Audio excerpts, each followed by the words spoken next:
Hello guys, welcome back to my channel. So నేను ఈరోజైతే మీకు ఒక గ్రేట్ బ్యాంగిల్స్ మేకింగ్ అయితే చూపించబోతున్నాను. ఇది రాజస్థానీ వాళ్ళ ట్రెడిషనల్ బ్యాంగిల్స్ అన్నమాట. వాళ్ళు ఎక్కువగా ఇలాంటివి తయారు చేస్తూ ఉంటారు. మనం చూసాం కదా, RRR మూవీలో ఎన్టీఆర్ గారు తయారు చేస్తారు కదా, హీరో ఎన్టీఆర్.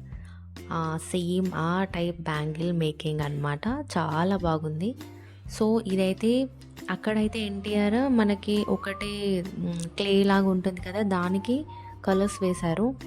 ఇతనైతే ఇక్కడ 3 టైప్స్ ఆఫ్ డిఫరెంట్ కలర్స్ తీసుకొని మనం జడ వేసుకుంటాం కదా, అలా అల్లేసి ఇలా చుట్టేస్తున్నాడు అనమాట. అక్కడ కింద ఉంది కదా, అది నిప్పులు అనమాట. నిప్పుల్లో పెట్టి అలా వేడి చేస్తే కొంచెం మెత్తపడుతుంది కదా, సో రోలింగ్కి ఈజీగా ఉంటుందని అలా పెట్టేసి రోల్ చేస్తున్నాడు. అండ్ ఇదంతా ఈజీ ప్రాసెస్ అయితే కాదు, నేను చూసాను, చాలా టఫ్ ప్రాసెస్. నెక్స్ట్ ఇలా మనకి రోల్ చేసుకున్న తర్వాత 2, 4, 2, 6 బ్యాంగిల్ సైజెస్ ఉంటాయి కదా, అది ఒకటి మనకి మెజర్మెంట్ కోసం ఒక బ్యాంగిల్ తీసుకొని ఆ సైజ్కి సరిపడా ఇలా రౌండ్ చేస్తున్నాడు అనమాట తను. సో ఇప్పుడు అంకుల్ దాని గురించి మనకి ఎక్స్ప్లెయిన్ చేస్తారు, వినండి. ఎంత బాగా మాట్లాడుతున్నారంటే నేనే ఆశ్చర్యపోయాను అనమాట. అంటే ఇది 300 years back traditional banging making అని ఇప్పుడు అంకుల్ చెప్తారు, వినండి.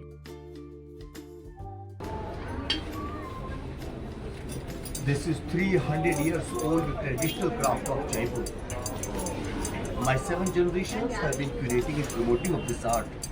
I am 7th generation. I have done live demonstration in 14 countries.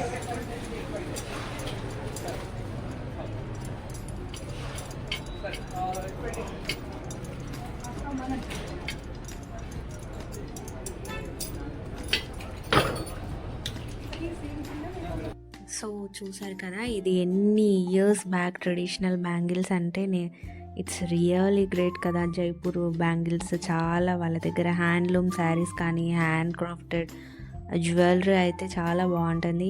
So మనం కూడా మన ట్రెడిషనల్ని గౌరవిద్దాం, మనం కూడా బ్యాంగిల్స్ వేసుకుందాము. ఇది మోడర్న్గా కూడా ఉంటుంది, జీన్స్ పైన వేసుకోవచ్చు, శారీస్ పైన వేసుకోవచ్చు, ఎలా అంటే అలా వేసుకోవచ్చు. కానీ అమ్మాయిలకి గాజులు వేసుకుంటేనే అందం. సో మీకు నచ్చితే తప్పకుండా షేర్ చేయండి, ఫాలో చేయండి అండ్ కామెంట్ కూడా చేయండి. వీళ్ళ దగ్గర అయితే చాలా బ్యాంగిల్స్ ఉన్నాయి. సో నేను ఇదైతే బెంగళూరులో జేపీ నగర్లో ఒక ఎగ్జిబిషన్లో చూసి నేను తీసానమాట వీడియో. మీరు ఎక్కడైనా ఇలాంటి బ్యాంగిల్స్ కనబడితే ఖచ్చితంగా మీరు కొనుక్కోండి. You just love the product. Thanks for watching.